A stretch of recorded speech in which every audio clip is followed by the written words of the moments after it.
On an opening night at the start of a season, like when you're with your new team especially, what emotions should you be feeling like in warm-ups? What should a hockey player be feeling at the start? Yeah, probably just, getting back into it. First one of the year. Lots of excitement. First start with a new team, so it'll be a little bit different, but it's the same sort of thing every time you get out there.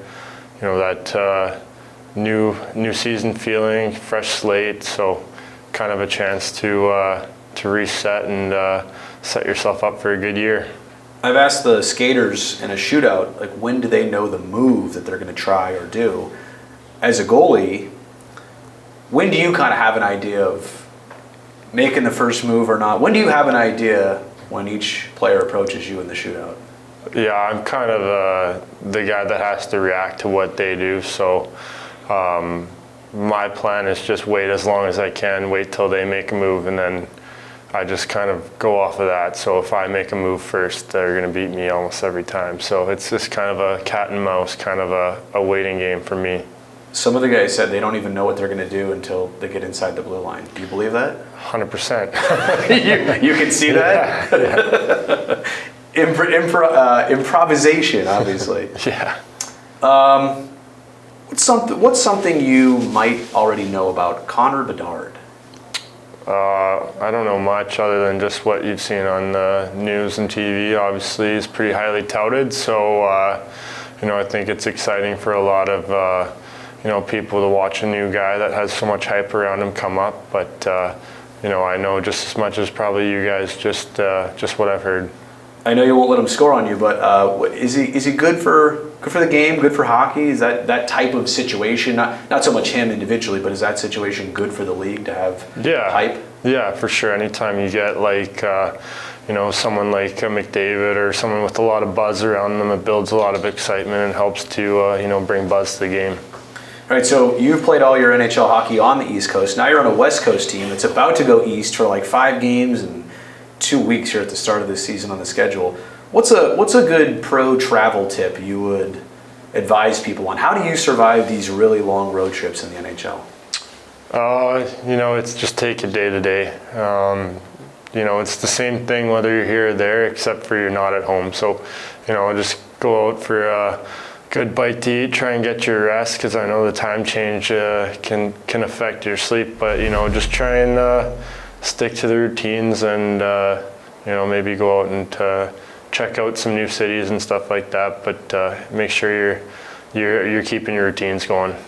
What are the ingredients of a great pregame or intermission speech? Like, what do players want to hear in those spots? Depends on the guy. Some guys like a lot of the hoorah kind of stuff. Some guys don't like to hear much at all. So for me, I'm kind of impartial. I don't really care. All right. Patrick Marleau, Joe Thornton, longtime legends of this franchise, but really interesting now in the last year or two that they've both come back in roles to continue helping this team. Not as players, obviously. What does it mean for a franchise like this to get 2 players like that? Yeah, I mean, it's awesome. 2 legends of the game. I've seen them around the locker room and on the ice, and it's nice to have guys like that around here. It creates a good atmosphere, and lots of guys can definitely learn a thing or two from guys like that. Do you know what GQ magazine is? Heard of it. If one Shark player has to be on the cover of Style and Fashion and a magazine like that, who? And I know you're new to this group. Yeah. Who do you think a player like that is that fits that mold? I'm gonna go with Zetterlund. He's always got the nice outfits on. The Euros always know how to polish up, huh? Exactly. So I've been talking to a lot of players about their stick. It's different, obviously, skater versus goalie. What matters to you in a stick? Comfortability.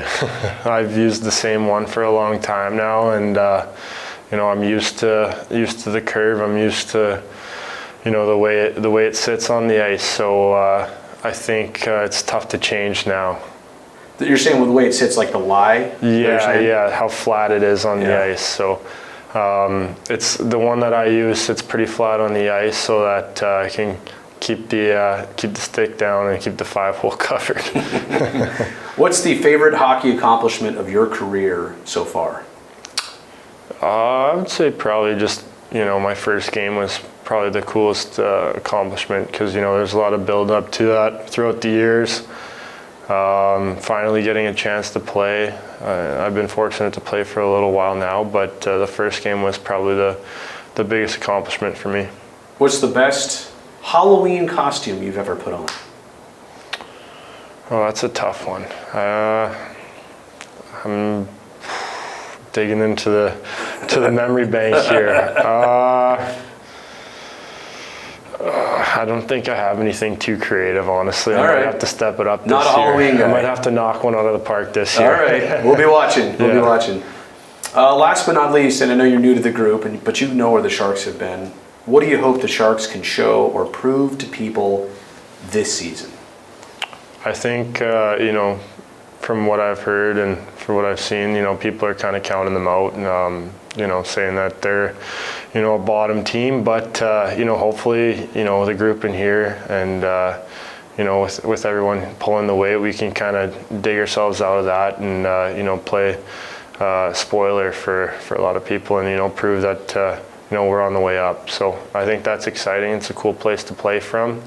And, there's really nowhere to go but up.